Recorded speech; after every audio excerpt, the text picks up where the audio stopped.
criteria for the UPSC Union Public Service Commission examination, candidates must fulfill certain eligibility criteria. The eligibility criteria include the following factors. A.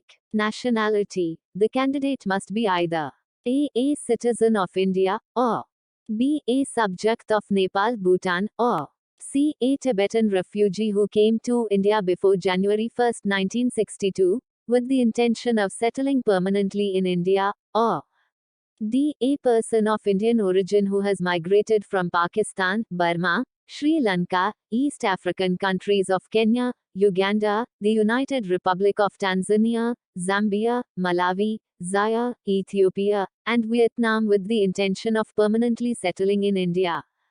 Though, age limit. A. The candidate must be at least 21 years old as of the 1st of August of the examination year. B. The upper age limit varies depending on the category.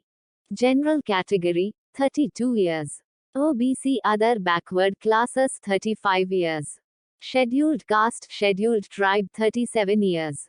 Defense services personnel, disabled in operations during hostilities, 35 years. Ex-servicemen including commissioned officers and ECOS SSCOS, 37 years.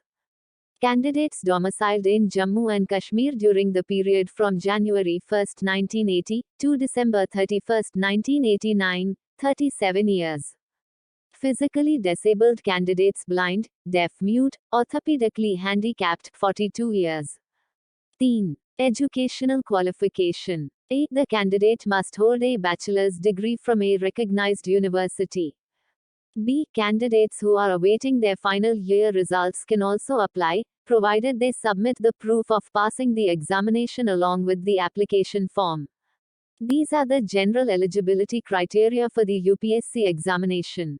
However, it's important to note that these criteria can be subject to change, and it's advisable to refer to the official UPSC website or the latest notification for accurate and up-to-date information.